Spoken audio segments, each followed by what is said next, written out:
Hello everyone, कैसे हो आप लोग। मैं अनिल कुमार सिंह स्वागत करता हूं आपका आपके यूट्यूब चैनल विश्व भारती क्लासेस में। बाहर का तापमान तो बहुत बढ़ा हुआ है, लेकिन मुझे उम्मीद है कि आप अपने तापमान को नियंत्रित रखे होंगे, क्योंकि विद्यार्थियों के लिए जो वक्त का इंतज़ार होता है वो वक्त आ गया है। चाहे हम लोग बात करें जेपीएससी की या फिर बीपीएससी की, तो आपको पता है कि आने वाले दिनों में दोनों ही परीक्षाओं का या दोनों ही राज्यों के लिए जो आयोग हैं उनके द्वारा नोटिफिकेशन जारी किया जाएगा। तो आपके अंदर एक उत्साह का माहौल होना चाहिए। आप इस मौसम के प्रभाव में न पड़े और अपनी तैयारी को जारी रखें। आपकी तैयारी को जारी रखने के लिए, आपको थोड़ा सहयोग प्रदान करने के लिए, आपके रास्ते के धूल को थोड़ा हटाने के लिए हम आज इस वीडियो में आधुनिक भारत से संबंधित कुछ महत्वपूर्ण प्रश्न लेकर के आए हैं। ये बताने की आवश्यकता तो नहीं है कि आधुनिक भारत के इतिहास में क्या महत्व रखता है, या परीक्षा के दृष्टिकोण से आधुनिक भारत का कितना बड़ा रोल होता है। बीपीएससी की अगर बात हम लोग स्पेशली करें तो बीपीएससी में आधुनिक भारत से सबसे ज़्यादा क्वेश्चन पूछे जाते रहे हैं, यद्यपि ऐसा कोई नियम नहीं है। दूसरी ओर जेपीएससी की बात करें अगर हम लोग, तो जेपीएससी में आपको पता है कि प्रारंभिक परीक्षा में 15 क्वेश्चन आएंगे, जिसमें से 5 क्वेश्चन जो होंगे वो आधुनिक भारत से संबंधित होंगे। तो दोनों ही परीक्षाओं को दिमाग में रखते हुए, ध्यान में रखते हुए आपके लिए ये ऑब्जेक्टिव सेट हम लेकर के आए हैं। दोनों ही आयोग के द्वारा क्वेश्चन तो पूछे जाएंगे, लेकिन क्वेश्चन पूछने के तरीके में थोड़ा अंतर है। जैसे आप सब जानते हैं कि बीपीएससी में 5 ऑप्शन होते हैं और जेपीएससी में 4 ऑप्शन होता है, लेकिन क्वेश्चन के स्टाइल में कमोबेश कोई ज़्यादा परिवर्तन होता नहीं है। ठीक है, वहाँ पर 5 ऑप्शन के कारण थोड़ा विद्यार्थियों को परेशानी भी होती है, थोड़ा सहजता भी महसूस होता है, ये डिपेंड करता है। दूसरी ओर जब उस पैटर्न पे क्वेश्चन पूछे जाते हैं तो डेप्थ की आवश्यकता होती है, क्योंकि एक से अधिक क्वेश्चन भी आपको करने होते हैं। दूसरी तरफ अगर जेपीएससी को उठा ले तो कई सारे प्रश्न ऐसे भी पूछे जाते हैं जहां आपको एक से ज्यादा क्वेश्चन ऑप्शन को मतलब सिलेक्ट करने होते हैं, 1 2 2 3 3 4 ऐसे करके, या उपरोक्त सभी। तो 4 में इस तरीके से उसको क्रिएट किया जाता है, या बीपीएससी के स्टाइल में उसको क्रिएट किया जाता है। स्थिति जो भी हो, क्वेश्चन पूछने का तरीका जो भी हो, यह तय है कि आपको आधुनिक भारत पढ़ने की आवश्यकता है। तो इसी क्रम में कुछ महत्वपूर्ण क्वेश्चन लेकर के हम आए हैं। इसमें हम उस सेक्शन से क्वेश्चन उठाने का प्रयास किए हैं जहां से प्रायः क्वेश्चन आते हैं। यद्यपि आधुनिक भारत का इतिहास काफी लंबा चौड़ा है, अलग अलग इतिहासकार इसका समय काल अलग अलग समय से निर्धारित करते हैं। कुछ तो औरंगजेब की मृत्यु के साथ शुरू करते हैं, कुछ बाद से शुरू करते हैं, लेकिन मोटे तौर पर सिपाही विद्रोह और उसके बाद का जो पूरा काल है वो आधुनिक भारत में आ जाता है। तो उन टॉपिक्स को इस क्वेश्चन के जरिए हम रखने का प्रयास किए हैं, जहां आधार बना करके आपको कल की परीक्षा के लिए खुद को तैयार करना है। हर बार की तरह इस बार भी हम न सिर्फ क्वेश्चन आपके सामने रखेंगे, बल्कि सही उत्तर बताने के साथ ही जो उसके अन्य विकल्प हैं उन विकल्पों के माध्यम से भी आपको कुछ समझाने और बताने का काम किया जाएगा। जैसा कि हम हर बार वीडियो में कहते हैं कि बेहतर ये हो कि आप क्वेश्चन को पढ़ें, सुने और उसके बाद आवश्यक चीज़ों को नोट कर लें। तो इस बार भी ये काम आप निश्चित तौर पर करें। तो चलिए ज़्यादा बात न करके हम लोग अब सीधे क्वेश्चन की ओर बढ़ते हैं।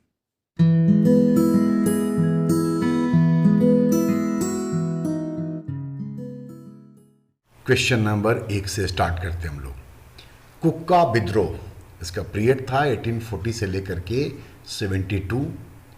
इसके संबंध में निम्न तथ्यों पर विचार करें। 1 नंबर, सामाजिक सुधार आंदोलन के रूप में प्रारंभ हुआ था। 2, उत्तर पश्चिमी सीमांत क्षेत्र हाजरों में इनका मुख्यालय था। आंदोलन का उद्देश्य पंजाब में सिख प्रभुसत्ता को स्थापित करना था। उपरोक्त जो तथ्य हैं उनमें से कौन कौन से सही हैं, ये हम लोगों को देखना है। पहला ऑप्शन, यह सामाजिक सुधार आंदोलन के रूप में प्रारंभ हुआ था। सबसे पहले ये जान ले कि 1845 में पंजाब में भगत जवाहरमल, जिनको कि सेन साहब के नाम से जाना जाता था, उनके द्वारा ये प्रारंभ किया गया था।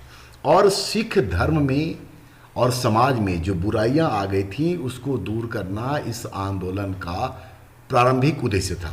तो ऐसी स्थिति में 1 नंबर जो ऑप्शन है वो सही हो जाएगा। दूसरा, उत्तर पश्चिमी सीमा प्रांत क्षेत्र हाजरों में इसका मुख्यालय था। भगत जवाहर मल ने अपने शिष्य बालक सिंह के साथ मिलकर के इसी स्थान को अपना हेडक्वार्टर बनाया था। और तीसरा है, आंदोलन का उद्देश्य पंजाब में सिख प्रभुसत्ता को स्थापित करना था। दरअसल सेकेंड एंग्लो सिख वार जो कि लॉर्ड डलहौजी के समय में हुआ था, उसके बाद 29 मार्च 1849 को पंजाब पर अंग्रेज़ों ने अधिकार कर लिया और उसको ब्रिटिश साम्राज्य में मिला लिया था। उसी के बाद कुक्का आंदोलन का ये उद्देश्य हो गया था कि पंजाब में सिख प्रभुसत्ता को स्थापित करना है। कुक्का विद्रोह के जो दूसरे प्रमुख नेता थे उनका नाम था राम सिंह कुक्का, और उनके समय में ये आंदोलन खूब तेज हुआ और अंततोगत्वा 1872 में लॉर्ड नॉर्थ ब्रुक ने इस आंदोलन का दमन करने का काम किया था।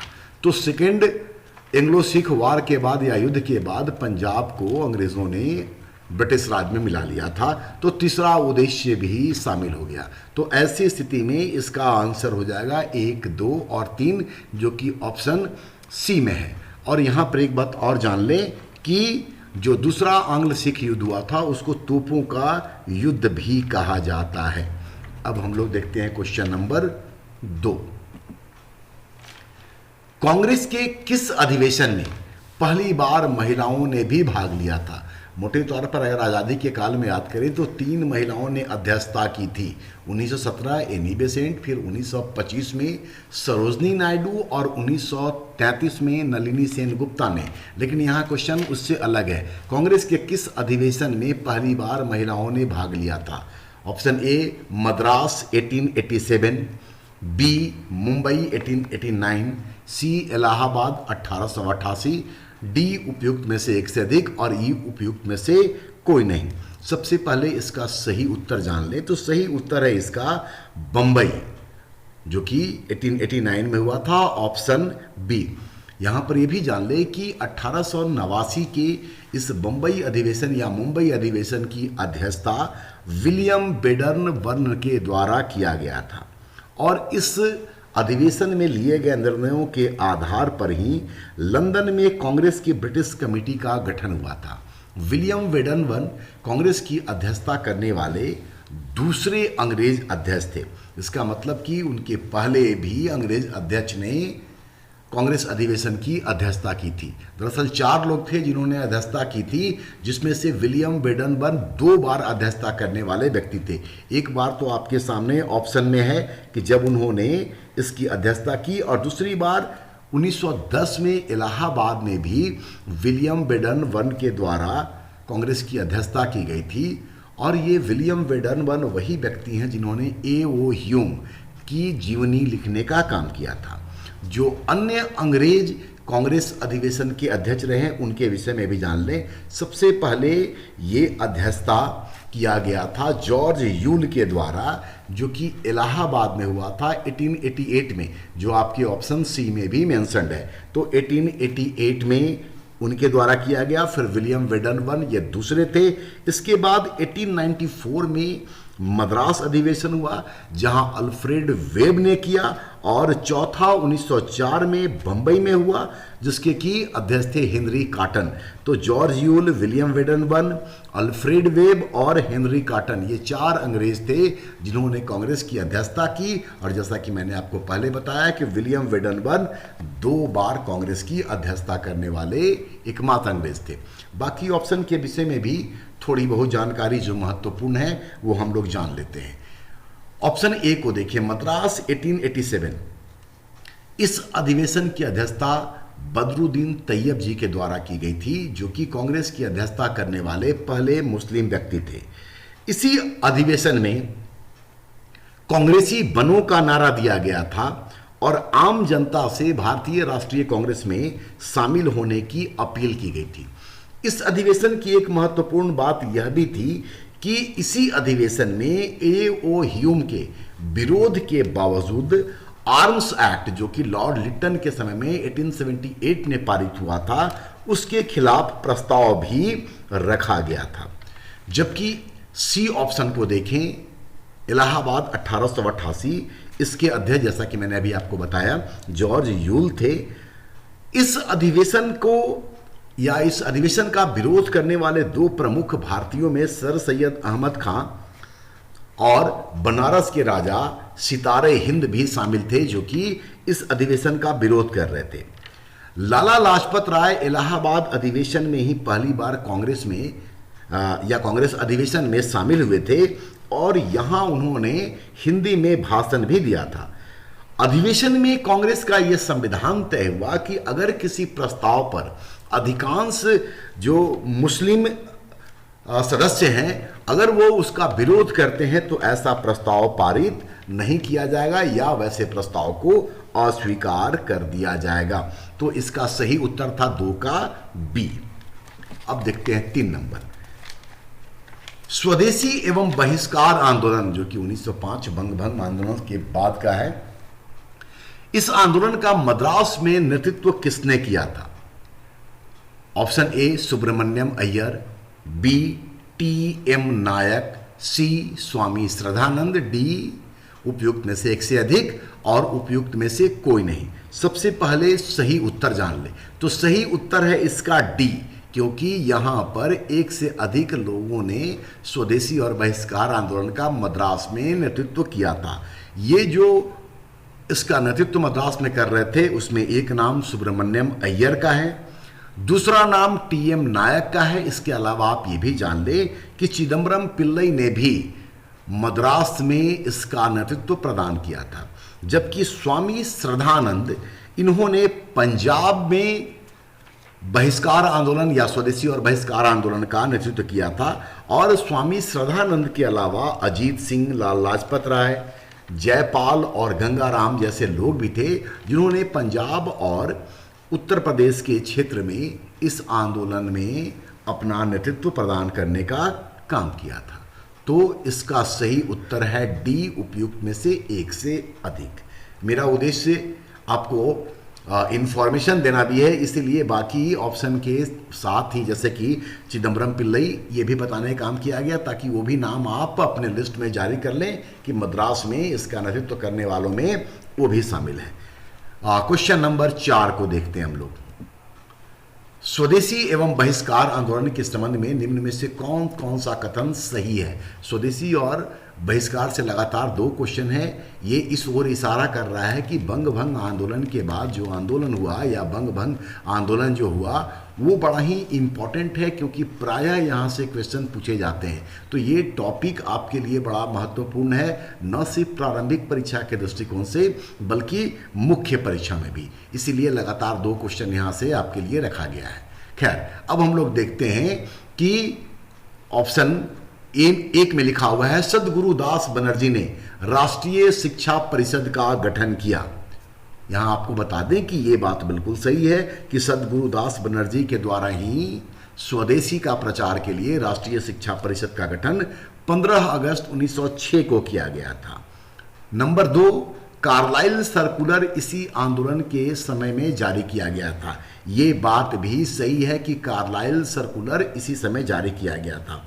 ये जो कार्लाइल था ये बंगाल सरकार का कार्यवाहक मुख्य सचिव था, जिसने इस सर्कुलर के माध्यम से विद्यार्थियों को इस आंदोलन से दूर रहने का संदेश दिया था और कहा था कि अगर वे शामिल होते हैं तो कॉलेज को जो सरकारी सहायता मिलती है उनकी जो मान्यता है उसको रद्द कर दी जाएगी।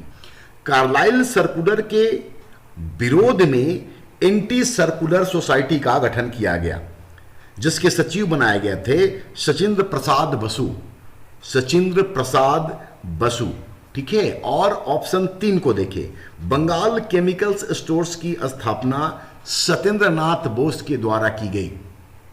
ये ऑप्शन सही नहीं है, क्योंकि बंगाल केमिकल स्टोर्स की स्थापना तो ही, लेकिन उसके संस्थापक प्रफुल्ल चंद्र राय थे। तो ऑप्शन 3 जो है वो गलत हो गया। तो अगर हम लोग विकल्प में जाए तो 1 और 2 सही है, जो कि ऑप्शन बी में है। तो 4 का आंसर है बी, और बाकी जानकारी भी आपको बता दिया गया।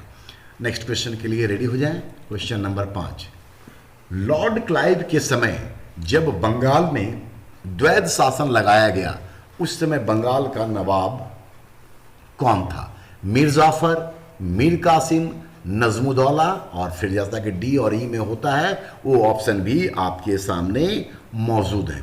सबसे पहले सही उत्तर जान ले, तो सही उत्तर है सी, जहां मेंशन है नजमुद्दौला। मीर जाफर आप जानते हैं कि पलासी के युद्ध में किस तरीके से इन्होंने नवाब सिराजुद्दौला को अंग्रेजों के हाथों पराजित करवाने का काम किया। मीर कासिम, जिनके समय में बक्सर का युद्ध हुआ था 22 अक्टूबर 1764 का, ये भी बड़ा इंपॉर्टेंट है जिसको कि याद रखने का ज़रूरत है, क्योंकि ये बीपीएससी के लिए भी इंपॉर्टेंट हो जाता है और जेपीएससी के लिए भी, क्योंकि ये पूरा टॉपिक ही उससे संबंधित है। नजमुद्दौला इसका सही उत्तर है।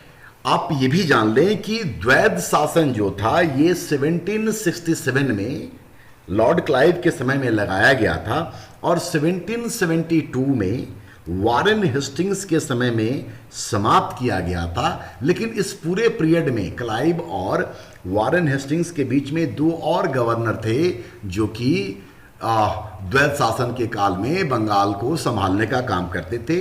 वे थे वेरेलिस्ट और इसके अलावा काटियस।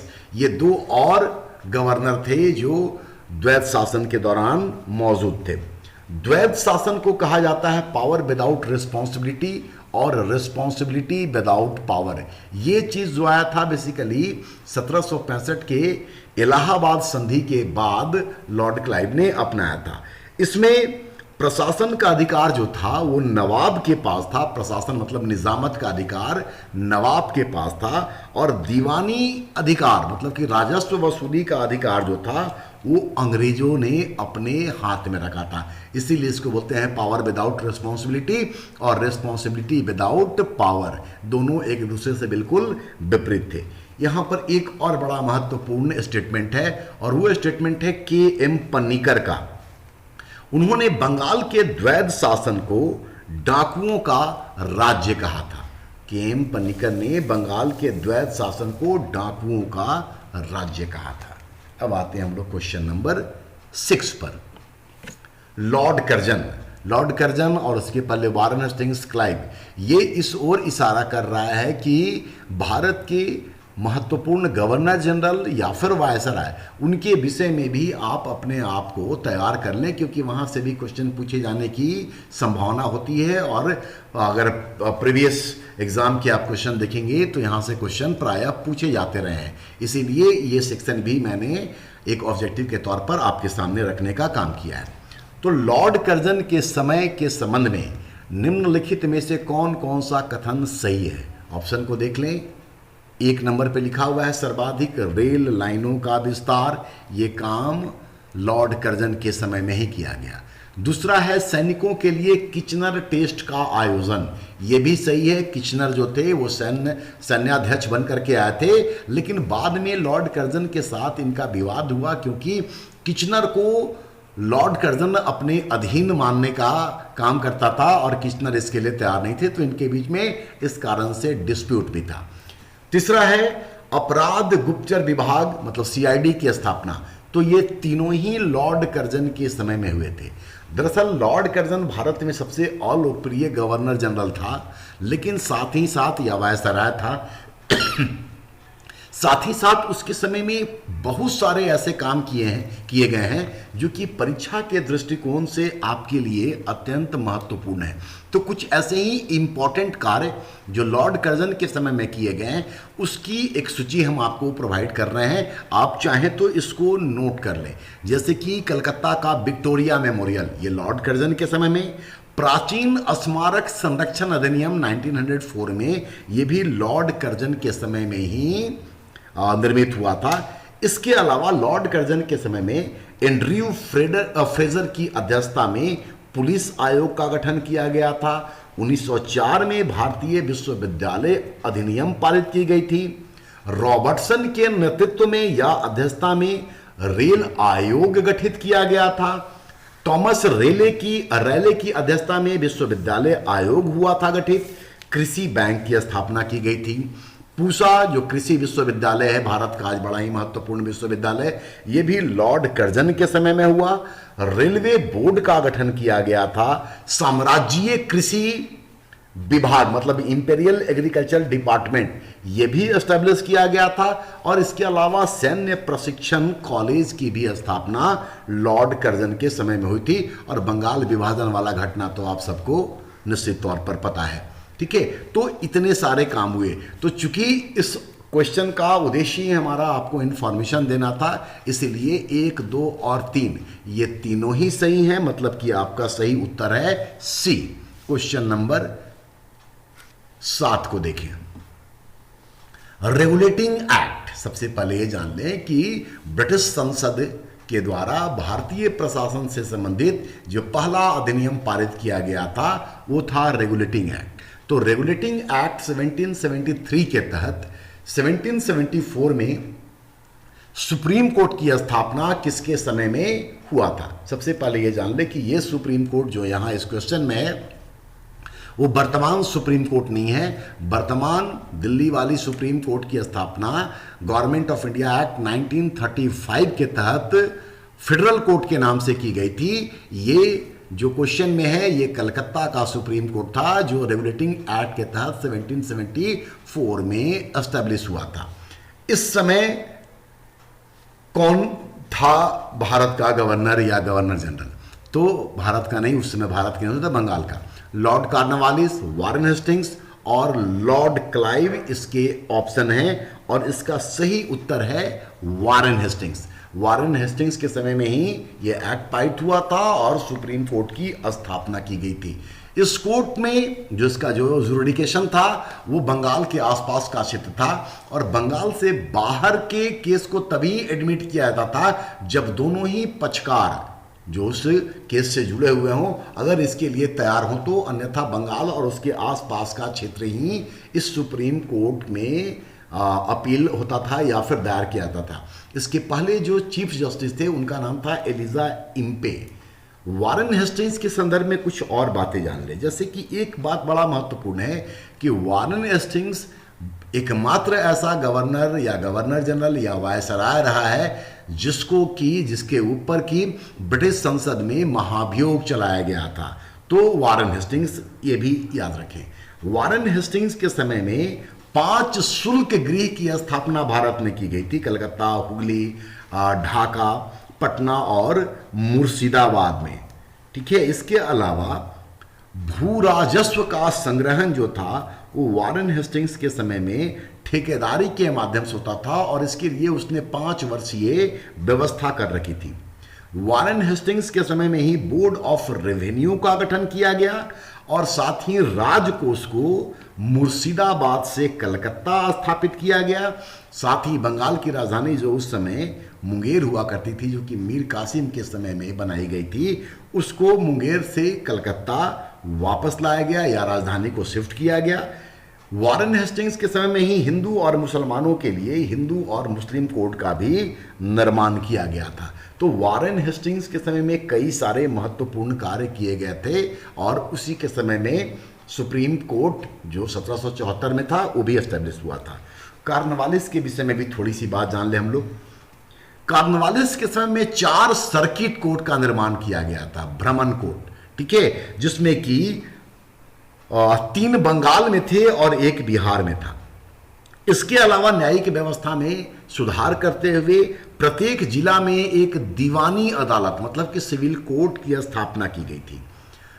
1793 में आप सब जानते हैं कि परमानेंट सेटलमेंट या अस्थाई बंदोबस्त, जिसको कि इस्तमरारी व्यवस्था भी कहा जाता है, वो लॉर्ड कॉर्नवालिस के समय में ही आया था।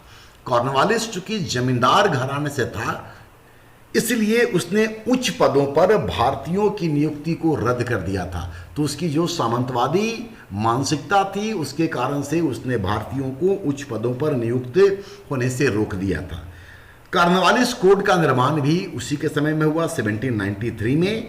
इस कॉर्नवालिस कोड के तहत जो कलेक्टर थे उनके न्यायिक और उनके जो फौजदारी कार्य थे उसको अलग कर दिया गया।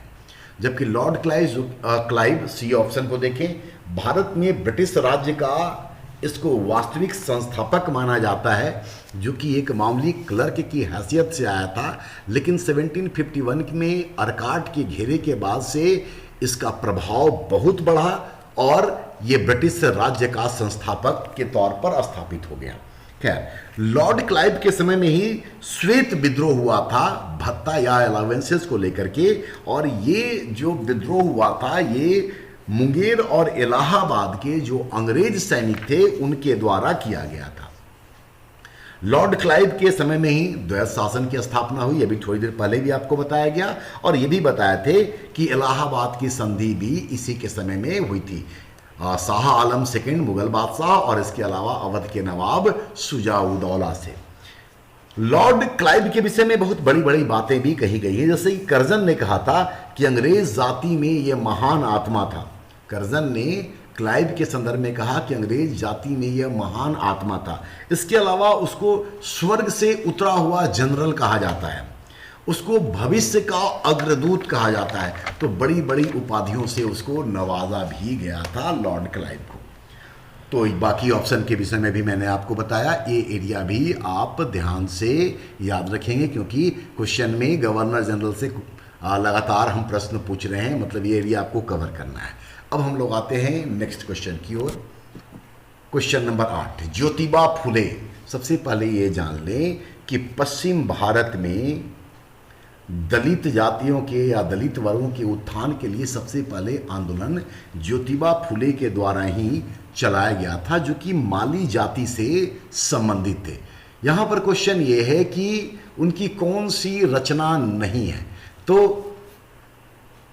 पहला ए, धर्म तृतीय रत्न, ये ज्योतिबा फुले की रचना है। बी, शिवाजी की जीवनी या शिवाजी की जवानी, दोनों ही नाम चूंकि मिलते हैं इसलिए हम दोनों ही आपके सामने रख दिए हैं, शिवाजी की जीवनी और शिवाजी की जवानी। ए और बी ये दोनों ही ज्योतिबा फुले के द्वारा लिखे गए हैं, यद्यपि उनके द्वारा और भी पुस्तकें लिखी गई हैं जिसके विषय में हम बताएंगे। पहले हम लोग क्वेश्चन पर बात कर लें। तो ए और बी सही है। सी है मार्तंड वर्मा। मार्तंड वर्मा ज्योतिबा फुले के द्वारा नहीं बल्कि सीवी रमन पिल्लई के द्वारा लिखा गया है, जो कि नायर आंदोलन, जो कि निम्न जातीय आंदोलन था, नायर आंदोलन से ये संबंधित थे, उसके प्रणेता थे। और सीवी रमन पिल्लई के द्वारा ही मलयाली मेमोरियल की स्थापना की गई थी 1891 में। मार्तंड वर्मा के माध्यम से नायर जातियों की वीर गाथा को उभारने का काम किया गया था, ताकि नायर जाति की जो निम्न स्थिति है उसको सुधारने के लिए लोग आगे आए। क्योंकि मार्तंड वर्मा की इस किताब से संबंधित बार बार क्वेश्चन अलग अलग एग्जाम में पूछे गए हैं, इसीलिए इस ऑप्शन को जानबूझ करके आपके सामने रखा गया है ताकि आपको ये इंफॉर्मेशन मिल सके। खैर, ज्योतिबा फुले के विषय में हम बता रहे थे कि वो माली जाति के थे। ए और बी पुस्तक उनके द्वारा ही लिखा गया है। इसके अलावा इशारा, ये भी उनकी पुस्तक है। और एक पुस्तक जो बीपीएससी और जेपीएससी में भी पूर्व में पूछा जा चुका है, वो है पुस्तक उनकी गुलामगिरी। तो वो कॉमन है, थोड़ा हम लोग उससे हट करके उनके अन्य किताबों को भी यहाँ पर जानने का काम किए हैं। तो गुलामगिरी तो आप याद रखें, इशारा याद रखें, धर्म तृतीय रत्न, शिवाजी की जवानी या जीवनी ये भी याद रखें। इसके अलावा ज्योतिबा फुले ने 1873 में सत्य शोधक समाज की स्थापना की थी और 1884 में उनके द्वारा दीन बंधु सार्वजनिक सभा का भी गठन या स्थापना किया गया था। तो ज्योतिबा फुले से भी लगातार और कई बार क्वेश्चन पूछे गए हैं, इसलिए इस नाम को भी क्वेश्चन के थ्रू हमने आपके सामने लाने का काम किया। एक चीज़ और यहाँ ज्योतिबा फुले के विषय में बताना चाहेंगे, उन्होंने कहा था कि कांग्रेस उस समय तक वास्तविक रूप में राष्ट्रीय कहलाने की अधिकारी नहीं है जब तक कि वह निम्न तथा पिछड़े जातियों के हितों की ओर ध्यान नहीं देती है। मतलब कांग्रेस के ऊपर उन्होंने निम्न जातियों की अनदेखी करने का आरोप भी लगाया था। अब देखिए हम लोग क्वेश्चन नंबर 9 को। किस किसान आंदोलन का नारा था? हम सिर्फ और सिर्फ महारानी के रैयत होना चाहते हैं। हम सिर्फ और सिर्फ महारानी के रैयत होना चाहते हैं। सबसे पहले सही उत्तर को ही जान लेते हैं। इसका सही उत्तर है सी, पाबना विद्रोह। यह विद्रोह 1873 से 76 के बीच में चलाया गया था और इस आंदोलन के जो नेता थे उनका नाम था ईशान चंद्र राय, शंभू पाल और खुदी मुल्ला। इस विद्रोह के बाद ही या इस विद्रोह के परिणाम स्वरूप ही 1885 में बंगाल काश्तकारी अधिनियम मतलब बंगाल टेनेंसी एक्ट पारित किया गया था। पावना विद्रोह जो था ये न तो जमींदारों के खिलाफ था और न ही ब्रिटिश राज्य के खिलाफ, बल्कि ये कानूनी तरीके से लड़ा जाने वाला लड़ाई था, किसान आंदोलन था। पावना विद्रोह को सुरेंद्र नाथ बनर्जी, आनंद मोहन बोस और द्वारका नाथ गांगुली ने अपने अपने तरीके से भरपूर समर्थन प्रदान करने का काम किया था। तो सही उत्तर है सी। दक्कन विद्रोह ये 1875 में हुआ था और इस विद्रोह के परिणाम स्वरूप ही 1879 में दक्कन कृषक राहत अधिनियम 1879 में पारित हुआ था। नील आंदोलन जो कि तिनकठिया आंदोलन से संबंधित है, 1859 से लेकर के 60 के बीच में किया गया ये आंदोलन बंगाल के नदिया जिले के गोविंदपुर गांव से शुरू हुआ था। इस आंदोलन के जो नेता थे उनका नाम था दिगंबर विश्वास और विष्णु विश्वास।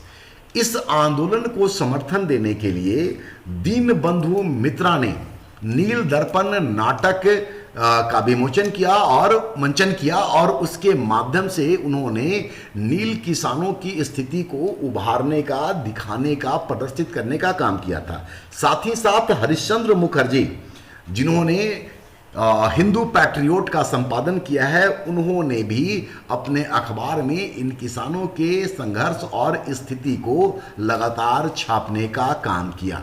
तो इसका उत्तर सी है, बाकी ऑप्शन से इसका कोई संबंध नहीं है।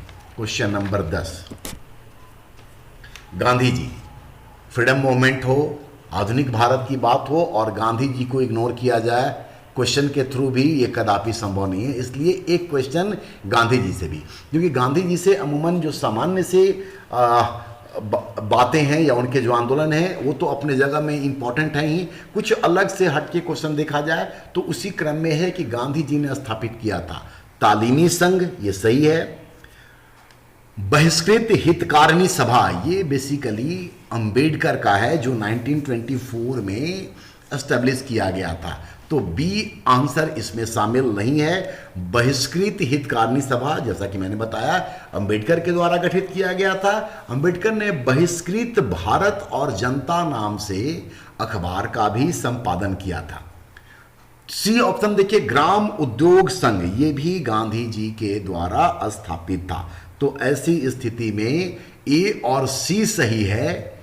तो ऑप्शन डी जहां लिखा हुआ है उपयुक्त में से एक से अधिक, ये उत्तर इस क्वेश्चन के लिए सही होगा, ऑप्शन डी। अब हम लोग आते हैं इस सेट के आखिरी क्वेश्चन पर, लेकिन उसके पहले ये कहना चाहेंगे कि ये एक मॉडल सेट है जिसको आधार बना करके आप फ्रीडम मूवमेंट के कुछ सेक्शन को देख सकते हैं। ऐसा नहीं है कि सिर्फ यहीं से क्वेश्चन आएंगे, लेकिन ये वो एरिया है जहां से लगातार क्वेश्चन आए हैं, तो उसका एक नमूना है। अगले वीडियो में या आने वाले दिनों में कुछ और जो आधुनिक भारत पर हम वीडियो लेकर के आएंगे, तो कुछ और एरिया जहां से क्वेश्चन लगातार पूछे जाते हैं उसको हम आपके सामने लाने का काम करेंगे। एनीवे, अब हम लोग आते हैं आखिरी इस सेट का क्वेश्चन पर। क्वेश्चन नंबर 11, पेशवा नामक पत्र का संपादन किसने किया था? ऑप्शन आपके सामने है, बाल गंगाधर तिलक, एम.जी. रानाडे, गोपाल हरि देशमुख और डी और ई एक से अधिक और उपयुक्त में से कोई भी नहीं। उम्मीद है आपको इसका उत्तर पता होगा। चलिए सबसे पहले बता दें कि इसका उत्तर ई है, क्योंकि पेशवा के जो संपादक हैं वो हैं अजीत सिंह, सरदार अजीत सिंह, मतलब भगत सिंह के चाचा। ये जो पेशवा नामक पत्र है ये उन्होंने तब लिखा था जब वो 1907 में गिरफ्तार करके और मांडले जेल भेज दिए गए थे। कांग्रेस के विभाजन के बाद जिस तरीके से नरम दल और गरम दल पर फूट पड़ा और गरमपंथियों पर अंग्रेज़ों ने अपना वर्चस्व स्थापित करने का प्रयास किया, उसी का नतीजा था कि उनको मांडले जेल भेजा गया। वहाँ से लौट कर आने के बाद उन्होंने पेशवा नामक पत्र का संपादन किया था।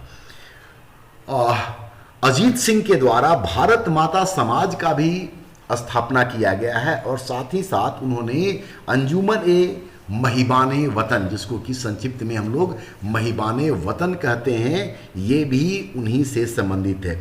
तो चूंकि पेशवा के जो संपादक हैं वो अजीत सिंह है, जो आपके ऑप्शन में नहीं है, इसलिए इसका आंसर ई होगा। थोड़ा बात और जान ले जो आप जान भी रहे हैं। बाल गंगाधर तिलक, इनका मराठा और केसरी मराठा अंग्रेजी में और केसरी मराठी में लिखी गई थी। एम.जी. रानाडे, जिनको कि महाराष्ट्र का सुकरात कहा जाता है, जो कि गोपाल कृष्ण गोखले के राजनीतिक गुरु भी थे, उनके द्वारा राइज ऑफ मराठा पावर, ये एक महत्वपूर्ण पुस्तक लिखा गया है।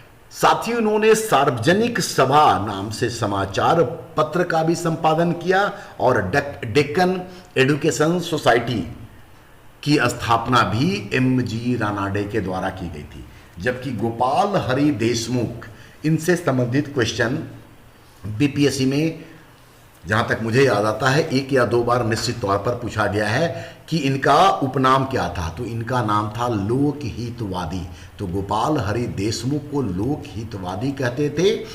ये भी महत्वपूर्ण है क्योंकि स्टेट पीसीएस में क्वेश्चन को न सिर्फ रिपीट करने का भी ट्रेंड देखा गया है, बल्कि एक स्टेट के क्वेश्चन को दूसरे स्टेट पीसीएस में इस्तेमाल करने की भी टेंडेंसी देखी गई है। इसलिए कुछ क्वेश्चन ऐसे भी हैं जो कि प्रीवियस ईयर में पूछे गए हैं, चाहे वो डायरेक्ट हो या ऑप्शन में हो, मैंने आपको बताने का काम किया है। तो उम्मीद है कि आपने वीडियो पूरा देखा होगा, सारे क्वेश्चन आपने देखे होंगे, क्योंकि सारे क्वेश्चन देखेंगे तभी आपको सभी जो ऑप्शन हैं उनके विकल्प और उसका एक्सप्लेनेशन आपको प्राप्त होगा। अगर आपको वीडियो अच्छा लगता है तो अपने दोस्तों के साथ निश्चित तौर पर इसको शेयर कीजिए, और इसके अलावा अगर चैनल सब्सक्राइब नहीं किए हैं तो सब्सक्राइब भी करने का काम कीजिए। साथ ही हम ये भी कहना चाहेंगे कि अगर कोई पर्टिकुलर सब्जेक्ट, कोई पर्टिकुलर सेक्शन, कोई पर्टिकुलर टॉपिक जहाँ से आप क्वेश्चन चाहते हैं तो आप जरूर मैसेज कीजिए, कमेंट कीजिए, हम आपके लिए वैसा वीडियो लेकर के भी आएंगे। तो देखते रहिए और जुड़े रहिए। धन्यवाद।